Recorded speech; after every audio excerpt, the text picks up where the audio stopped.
أعوذ بالله من الشيطان الرجيم بسم الله الرحمن الرحيم قل إن كانت لكم الدار الآخرة عند الله خالصة من دون الناس فتمنوا الموت إن كنتم صادقين ولن يتمنونه أبدا بما قدمت أيديهم والله عليم بالظالمين وَلَتَجِدَنَّهُمْ أَحْرَصَ النَّاسِ عَلَى حَيَاةٍ وَمِنَ الَّذِينَ أَشْرَكُوا يَوَدُّ أَحَدُهُمْ لَوْ يُعَمَّرُ أَلْفَ سَنَةٍ وَمَا هُوَ بِمُزَحْزِحِهِ مِنَ الْعَذَابِ أَنْ يُعَمَّرَ وَاللَّهُ بَصِيرٌ بِمَا يَعْمَلُونَ۔ آپ ان سے کہیے کہ اگر اللہ کے نزدیک آخرت کا گھر، آخرت کا ٹھکانہ تمام انسانوں کو چھوڑ کر صرف تمہارے لیے مخصوص ہے جیسا کہ تمہارا دعویٰ ہے، فَتَمَنَّوُا الْمَوْتَ إِن كُنتُمْ صَادِقِينَ تو تم موت کی تمنا کر کے دکھاؤ اگر تم سچے ہو۔ اور ہم بتا دیتے ہیں کہ انہوں نے اپنے جو کرتوت آگے بھیج رکھے ہیں ان کی وجہ سے یہ کبھی بھی ایسی تمنا نہیں کریں گے، اللہ ظالموں کو خوب جانتا ہے۔ وَلَتَجِدَنَّهُمْ أَحْرَصَ النَّاسِ عَلَى حَيَاةٍ وَمِنَ الَّذِينَ أَشْرَكُوا بلکہ یقیناً تم ان لوگوں کو پاؤ گے کہ انہیں زندہ رہنے کی حرص، لالچ دوسرے تمام انسانوں سے زیادہ ہے، یہاں تک کہ مشرکین سے بھی زیادہ ہے۔ يَوَدُّ أَحَدُهُمْ لَوْ يُعَمَّرُ أَلْفَ سَنَةٍ ان میں کا ایک شخص یہ چاہتا ہے کہ 1000 سال عمر پائے، حالانکہ کسی کا بڑی عمر پا لینا اسے عذاب سے دور نہیں کر سکتا، وَمَا هُوَ بِمُزَحْزِحِهِ مِنَ الْعَذَابِ أَنْ يُعَمَّرَ حالانکہ کسی کا بڑی عمر پا لینا اسے عذاب سے دور نہیں کر سکتا، اور یہ جو عمل بھی کرتے ہیں اللہ تعالیٰ اسے اچھی طرح دیکھ رہا ہے۔ سورہ بقرہ کی یہ آیت نمبر 93 سے اللہ تبارک و تعالی نے بنی اسرائیل کو ایک چیلنج دیا ہے۔ پیچھے میں بنی اسرائیل کے ساتھ جو بھی گفتگو ہوئی وہ بحث و مناظرہ اور ڈیبیٹ کا طریقہ تھا۔ اس آیت کریمہ سے اللہ تعالیٰ نے ان طریقوں کو چھوڑ کر، بحث و مناظرہ ڈیبیٹ کے طریقے کو چھوڑ کر ایک تیسرا طریقہ اپنایا، وہ چیلنج کا۔ وہ کیا چیلنج ہے؟ چیلنج یہ ہے کہ اگر تم دعویٰ کرتے ہو کہ میں جنتی ہوں، میں مقرب ہوں اور میرا بہترین ٹھکانہ جنت ہے، قُلْ إِنْ كَانَتْ لَكُمُ الدَّارُ الْآخِرَةُ عِنْدَ اللَّهِ خَالِصَةً مِنْ دُونِ النَّاسِ تمام لوگوں کو چھوڑ کر یہ اصل ٹھکانہ کس کا ہے؟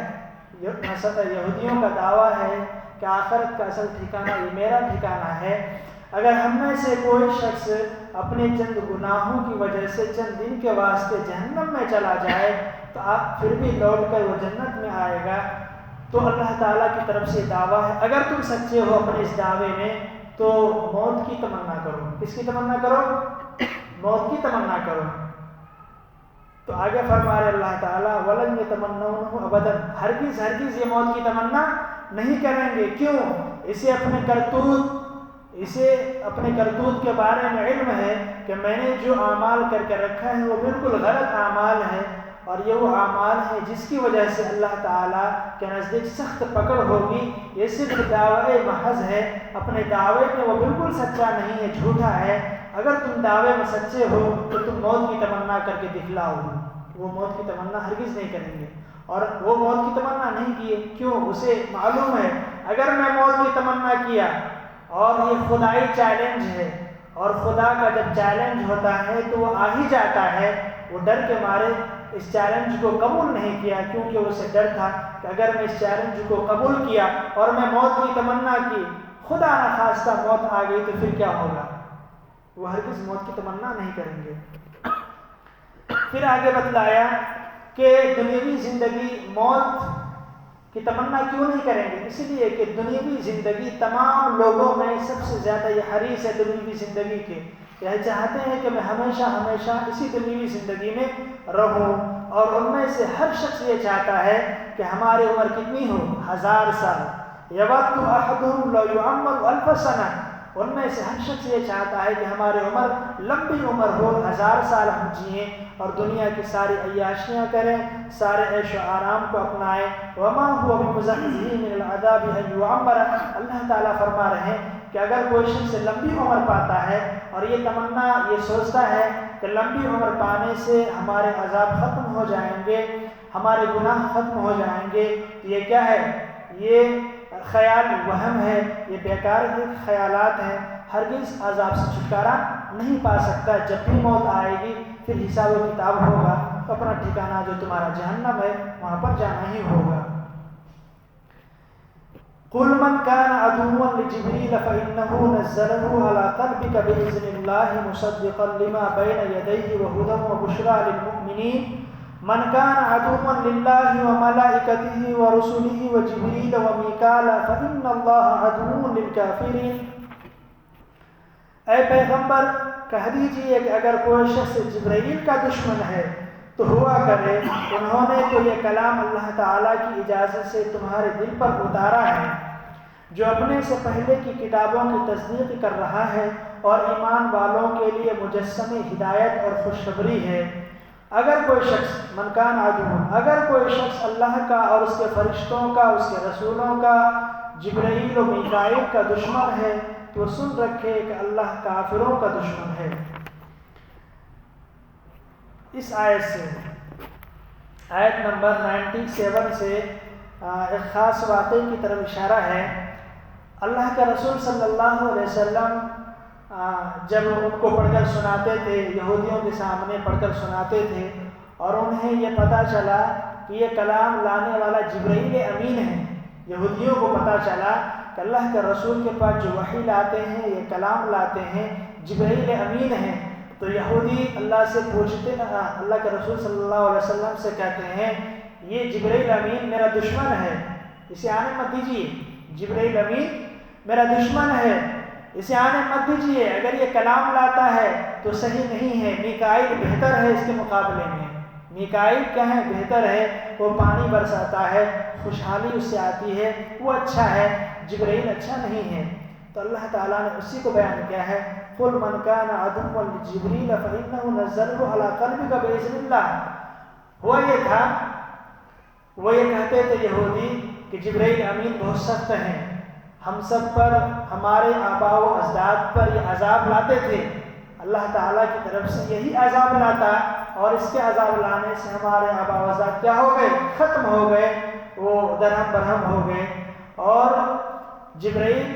جبرائیل جو ہے سخت احکامات لاتے تھے، ہمارے آباء و اجداد کے لیے آسان احکامات نہیں لاتے تھے، بالکل گھٹ سخت احکامات لاتے تھے، اور ہمارے آباء و اجداد پریشان ہوتے تھے، لہذا جبرائیل نہ آئے تو بہتر ہے۔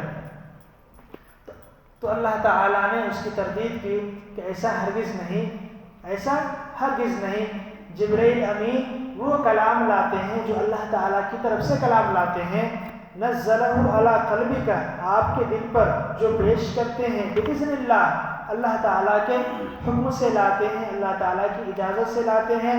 صرف اسی پر بس نہیں، بلکہ جو کلام جبرائیل امین لے کر آتے ہیں، مصدقا لما بین یدیہ، وہ کلام اپنے سابقہ کتابوں کی تصدیق کرنے والی ہے، جو یہودیوں پر نازل ہوئی اور جو اس سے پہلے یہودیوں پر نازل ہوئی اور جو عیسائیوں پر نازل ہوئی، یعنی تورات کی بھی تصدیق کرنے والی ہے اور انجیل کی بھی تصدیق کرنے والی ہے۔ وَهُدًى وَبُشْرَى لِلْمُؤْمِنِينَ، اور یہ جو کتاب ہے کلام اللہ ہے، ہدایت ہے، کس کے لیے؟ ہدایت کا ذریعہ ہے مؤمنین کے لیے اور بشارت کا ذریعہ ہے۔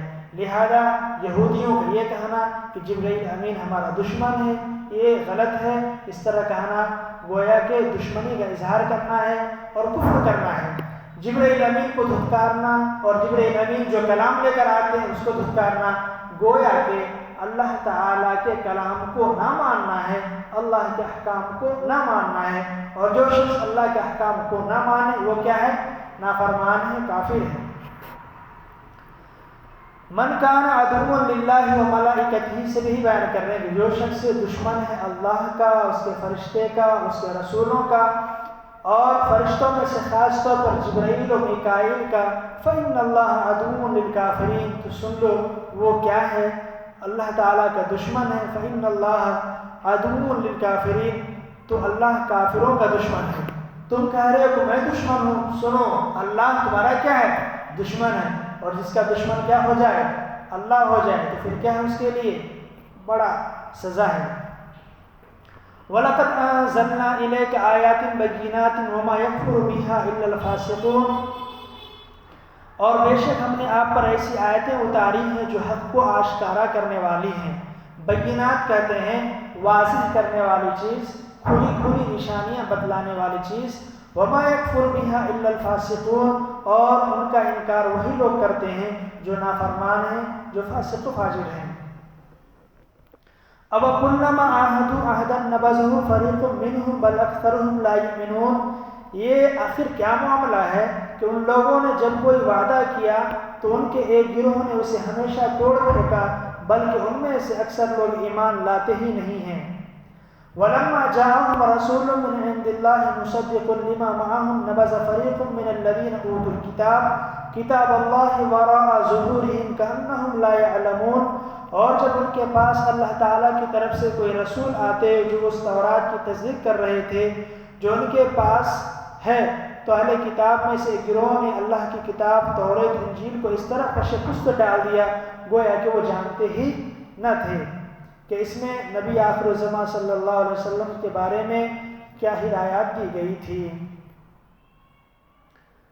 یہ تو اس کا مضمون سابق میں بھی آ گیا کہ بنی اسرائیل کا ایک خاص فطرت، ان کی ایک خاص فطرت تھی کہ ان سے اللہ تعالیٰ نے جو بھی وعدہ لیا وہ وعدہ خلافی کرتے تھے۔ وعدہ خلافی گویا کہ ان کا ایک خاصہ بن گیا تھا، اور اسی طریقے سے جو بھی رسول ان کے پاس آتے ان کی تکذیب کرتے، ان کو جھٹلاتے، جیسا کہ اس سے پہلے بیان آیا کہ حضرت یحییٰ، حضرت زکریا کو ان لوگوں نے قتل کر دیا۔ اللہ کا رسول صلی اللہ علیہ وسلم جب آئے تو ایمان لانا چاہیے، جبکہ اس کی کتابوں میں اللہ کے رسول کے بارے میں مکمل صفات اور اللہ کے رسول کی آمد کے بارے میں مکمل بشارت، مبشرات سب ذکر کیے گئے تھے، لیکن اس کے باوجود وہ ان کو جھٹلاتے رہے اور اللہ کے رسول صلی اللہ علیہ وسلم کے ساتھ کفر و عناد کرتے رہے۔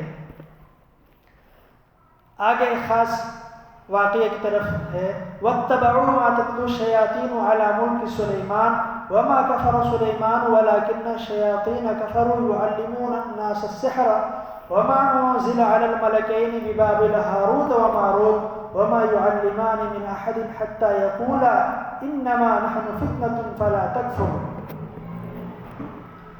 اور یہ بنی اسرائیل ان منتروں کے پیچھے لگ گئے۔ جادو کا کیا ہوتا ہے؟ منتر ہوتا ہے، اس لیے یہاں ترجمہ کیے منتر۔ اور یہ بنی اسرائیل ان منتروں کے پیچھے لگ گئے جو سلیمان علیہ السلام کی سلطنت کے زمانے میں شیاطین پڑھا کرتے تھے، اور سلیمان علیہ السلام نے کوئی کفر نہیں کیا تھا، البتہ شیاطین لوگوں کو جادو کی تعلیم دے کر کفر کا ارتکاب کرتے تھے۔ نیز یہ بنی اسرائیل اس چیز کے پیچھے لگ گئے جو شہر بابل میں ہاروت اور ماروت نامی دو فرشتوں پر نازل کی گئی تھی۔ یہ دو فرشتے کسی کو اس وقت تک کوئی تعلیم نہیں دیتے تھے جب تک کہ اسے یہ نہ کہہ دے کہ ہم محض آزمائش کے لیے بھیجے گئے ہیں، امتحان کے لیے بھیجے گئے ہیں۔ فَيَتَعَلَّمُونَ مِنْهُمَا مَا يُفَرِّقُونَ بِهِ بَيْنَ الْمَرْءِ وَزَوْجِهِ، لہذا تم جادو کے پیچھے لگ کر کفر اختیار نہ کرو۔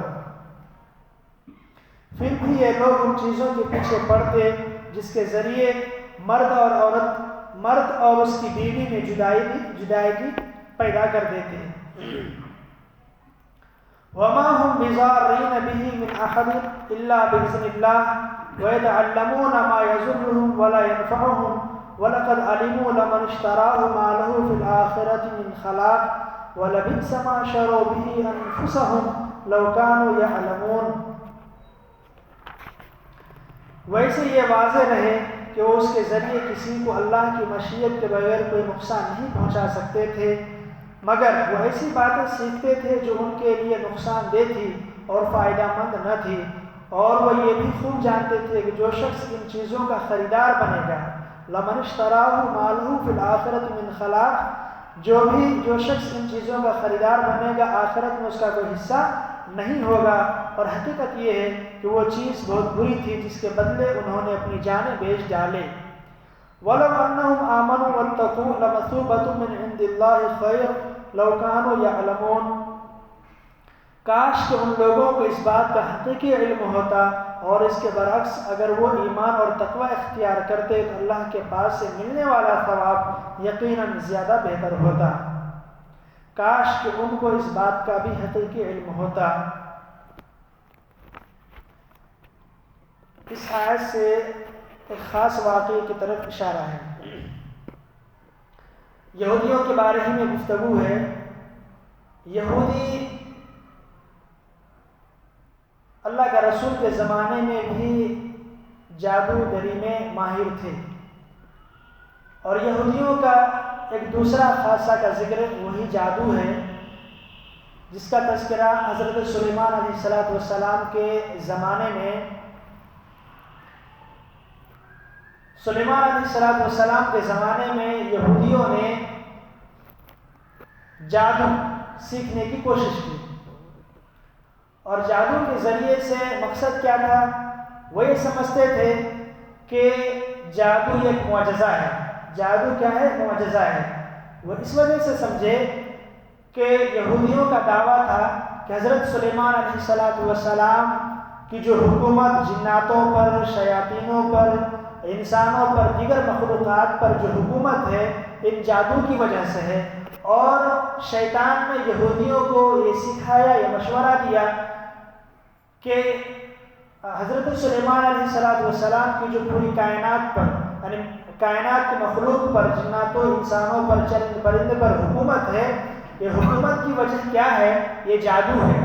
اگر تم جادو سیکھ لو گے تو جس طرح حضرت سلیمان علیہ السلام کی حکومت جناتوں انسانوں پر ہے، تمہاری بھی حکومت جناتوں انسانوں چرند پرند پر ہو جائے گی۔ جب یہ باتیں شیطان نے ان کو بتلایا تو یہ یہودی جادو سیکھنے کے پیچھے لگ گئے، اور یہ اس عقیدے کے ساتھ سیکھنا شروع کیے کہ گویا کہ حضرت سلیمان پر جو وحی آتی ہے یہ جادو ہی ہے، حضرت سلیمان بھی جادو سیکھتے ہیں، لہذا میں بھی کیا کروں؟ جادو سیکھوں۔ اور یہ جادو کو برحق سمجھے، اور یہ سمجھے کہ یہ قرآن، یہ ہماری تعلیمات ہے، اللہ تعالیٰ کی طرف سے یہ تعلیمات ہے، حالانکہ ہرگز ایسا نہیں تھا۔ ان کا عقیدہ یہ بھی تھا کہ سلیمان علیہ السلام نے اللہ تعالیٰ کے ساتھ کفر کیا، اور صرف اسی پر بس نہیں بلکہ انہوں نے اپنی کتاب تورات میں بھی اس کو لکھ دیا کہ سلیمان علیہ السلام نے نعوذ باللہ اللہ کے ساتھ کفر کیا، اور آج تک بائبل میں یہ لکھا ہوا ہے۔ بائبل سلاطین اول صفحہ نمبر 1 سے لے کر 12 تک ایک مضمون ہے، چیپٹر ہے، پیراگراف ہے، اس میں اس عقیدے کے بارے میں آج بھی لکھا ہوا ہے کہ حضرت سلیمان علیہ السلام نے نعوذ باللہ اللہ تعالیٰ کے ساتھ کفر کیا۔ تو جب یہ ماحول پورا گرم ہو گیا، یہ جو واقعہ ہے یہ بابل شہر کا ہے۔ بابل شہر یہ عراق میں پڑتا ہے۔ بابل شہر میں اللہ تعالیٰ نے ایسے وقت میں جب یہودی مکمل طور پر دین کو چھوڑ کر جادو کے پیچھے لگ گئے اور جادو سیکھنے لگے، تو ایسے وقت میں اللہ تعالیٰ نے 2 فرشتے کو نازل کیا، ایک کا نام ہاروت ہے اور دوسرے کا نام ماروت ہے۔ اللہ تعالیٰ نے ان 2 فرشتوں کے ذریعے سے ان کے عقائد باطلہ اور عقائد فاسدہ کی تردید کے لیے فرشتوں کو نازل کیا۔ سوال یہاں پر یہ ہے کہ نبی موجود تھے، نبی کو بھی کام دے دیتے، فرشتوں کو لانے کی کیا ضرورت تھی؟ تو اس کا جواب مفسرین حضرات نے یہ لکھا ہے کہ جادو یہ جو فعل ہے یہ غلط فعل ہے۔ جادو سیکھنا، جادو میں عام طور پر سفلی عمل میں کیا ہوتا ہے؟ شیطانوں کو خدا مانا جاتا ہے، اور ایسے الفاظ، واہیات الفاظ ادا کیے جاتے ہیں جو اللہ کی وحدانیت کے خلاف ہوتا ہے اور کفر کے مرادف ہوتا ہے۔ اس لیے جادو کے بارے میں بتلانا یہ انبیاء علیہ السلام کی شان کے مطابق بھی نہیں ہے۔ اس لیے اللہ تعالیٰ نے نبی کو چھوڑ کر فرشتے کو نازل کیا، اور فرشتے کو فرشتے کی صفت میں نہیں، بلکہ انسان کی شکل میں لایا، اور اس لیے لایا کہ جب وہ انسان کی شکل میں آ کر بتائے، جادو کی پوری حقیقت بتلائے کہ جادو کیا ہے اور معجزہ کیا ہے۔ معجزہ یہ اللہ تعالیٰ کی طرف سے ایک حقیقت، ایسی حقیقت ہے اس میں دنیاوی سببوں کو سبب کا کوئی دخل ہی نہیں ہے، بلکہ معجزہ خالص اللہ تعالیٰ کی طرف سے ہے۔ اور جادو یہ انسان سیکھتا ہے، اور اس میں ایسے اعمال اور ایسے الفاظ ہوتے ہیں جو شیطان سکھاتا ہے، اور اس میں اللہ تعالیٰ کی وحدانیت کے منافی الفاظ بھی ہوتے ہیں۔ تو اس لیے اللہ تعالیٰ نے دو فرشتے ہاروت اور ماروت کو انسانی شکل میں لایا، اور چونکہ فرشتے یہ غیر مکلف ہوتے ہیں اس لیے ان کو نازل کیا تاکہ لوگوں کے سامنے مکمل طور پر اس کی باتوں کو واضح کر دیں۔ وَمَا يُعَلِّمَانِ مِنْ أَحَدٍ حَتَّى يَقُولَا، سے یہ بات ہے کہ حضرت ہاروت اور ماروت بنی اسرائیل کے درمیان، یہودیوں کے درمیان اس کو نہیں سکھاتے تھے، البتہ یقولا وہ دونوں کہتے تھے انما نحن فتنة فلا تکفر، کہ ہم سب جو دنیا میں بھیجے گئے ہیں وہ آزمائش کے لیے بھیجے گئے ہیں، ہمارا دنیا میں آنا ہی کیا ہے، فتنہ ہے۔ فتنہ سے مراد یہ فتنہ نہیں، فتنہ سے مراد آزمائش ہے، دنیا یہ دار الامتحان ہے، اس میں ہم ایسے اعمال کر کے جائیں گے، اچھے اعمال ہوں گے تو ہمیں اچھا اجر ملے گا، اگر ہمارے اعمال خراب ہوں گے پھر ہمارا ٹھکانہ جہنم ہوگا۔ تو حضرت ہاروت اور ماروت ان کے سامنے مکمل جادو کی حقیقت کو بتلایا کہ جادو کی حقیقت کیا ہے، جادو کیا ہے اور معجزہ کیا ہے۔ معجزہ یہ خالص اللہ تعالیٰ کی طرف سے ہے، اور جادو میں کیا ہوتا ہے، شیطان کو خدا ماننا پڑتا ہے، غلط الفاظ استعمال کیے جاتے ہیں، اور پھر جادو کا جو مقصد ہوتا ہے وہ الگ ہوتا ہے۔ جادو کا مقصد ہوتا ہے انسانوں کو کیا کرنا، پریشان کرنا، پھر وہ عمل کر کے دکھلاتے۔ حضرت ہاروت اور ماروت لوگوں کے درمیان عمل کر کے دکھلاتے کہ دیکھو میں کھیلا کرتا ہوں، اس سے کیا ہوتا ہے، وہ دکھاتے یہ کرنے سے یہ ہو جاتا ہے، یہ کرنے سے یہ ہو جاتا ہے۔ تو سکھانے کا مقصد کیا تھا، سکھانے کا مقصد یہ تھا کہ یہ سبب اور مسبب ہے، معجزہ الگ چیز ہے، معجزہ ڈائریکٹ کہاں سے آتا، اللہ تعالیٰ کی طرف سے آتا، اس کا ظاہر میں کوئی تعلق نہیں ہے۔ اور یہ جو جادو اس کا تعلق ظاہر سے ہے، سبب اور مسبب سے، جیسے آگ کا کام کیا ہے، جلانا، میں ماچس لے کر مارا تو آگ جلانے کا کام کرتی ہے، پیٹرول رکھی آپ، میں ماچس مارتا ہوں تو پیٹرول کیا کام کرے گا، فوراً جلا دے گا، تو سبب ہے پیٹرول اور میں نے ماچس مارا، تو سبب اور مسبب کو اختیار کر ایک چیز وجود میں کیا آئی، جلانے کا کام۔ گھر کو آگ لگانی تو کیا کر دیں، پیٹرول چھینکے، پیٹرول نہ بھی چھینکے ماچس مار دیں، تو سبب اور مسبب کو میں نے اختیار کیا، گھر جلنے لگا۔ تو اسی طریقے سے جادو کے کچھ الفاظ تھے، جادو کے کچھ طریقے تھے، تو حضرت ہاروت ماروت نے کر کے دکھایا تو فوراً کیا ہو گیا، وہ شروع ہو گیا۔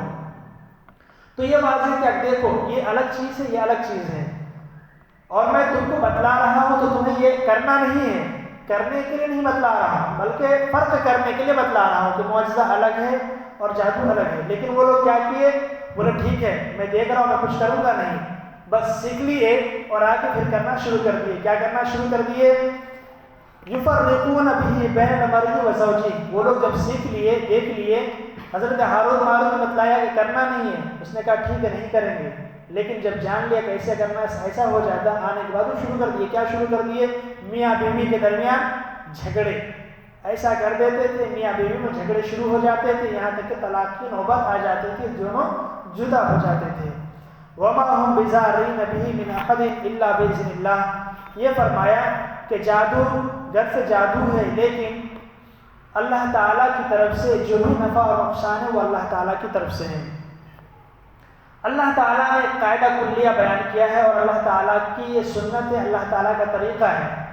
اللہ تعالیٰ کا طریقہ یہ ہے کہ یہ دنیا دارالامتحان ہے اور ہر شخص کو مکلف بنایا ہے۔ اگر اللہ چاہتے تو کوئی شخص گناہ کرتا ہی نہیں، ہم کو ہمارے اندر ہماری فطرت میں شرشت میں ایسی چیز ڈال دیتے کہ ہم گناہ کرتے ہی نہیں، لیکن نہیں، چونکہ اصل مقام کیا ہے، دارالآخرت ہے، اس دارالآخرت کو بنانے کے لیے، سنوارنے کے لیے اللہ تعالیٰ نے ہماری فطرت میں دونوں چیز رکھے، دونوں پہلو، اچھائی کے پہلو اور برائی کے بھی پہلو، تاکہ انسان خود پہچانے یہ کیا حقیقت کیا ہے، اچھائی کیا ہے اور برائی کیا ہے۔ تو اسی طریقے سے اللہ تعالیٰ نے جادو کو رکھا،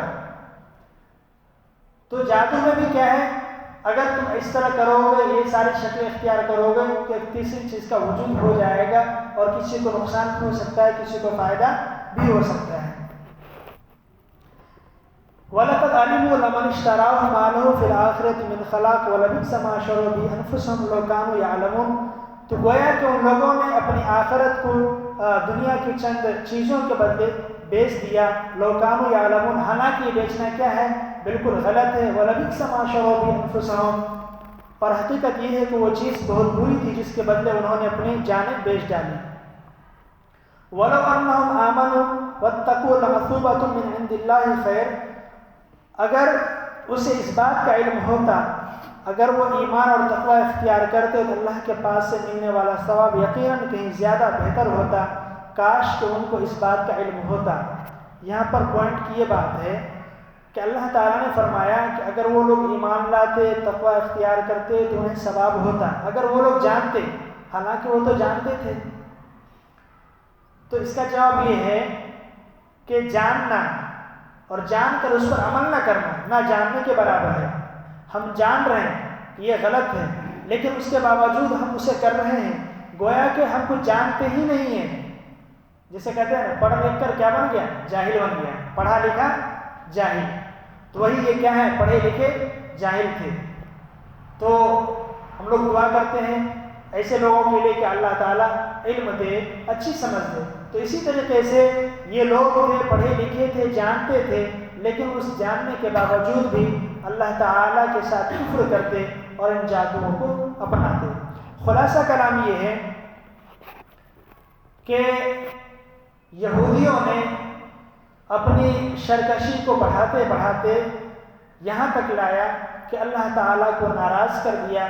صرف یہی نہیں بلکہ انبیاء علیہ السلام کے سلسلے میں جو عقیدہ ہوتا ہے کہ انبیاء علیہ السلام کیا ہوتے ہیں، گناہوں سے معصوم ہوتے ہیں، پاک ہوتے ہیں اور ان پر وحی آتی ہے، لیکن یہودیوں نے یہ عقیدہ حضرت سلیمان علیہ السلام کے سلسلے میں گڑھ دیا کہ نہیں، حضرت سلیمان کو وحی نہیں بلکہ سلیمان علیہ السلام کا جو اقتدار ہے جناتوں پر، انسانوں پر، چند پرند پر، یہ جادو کے ذریعے سے ہے، اور آج تک ان کی بائبلوں میں یہی باتیں لکھی ہوئی ہیں۔ اللہ تعالیٰ ہم سب کو سمجھ بوجھ عطا فرمائے، ان لوگوں کو بھی عقل سلیم عطا فرمائے۔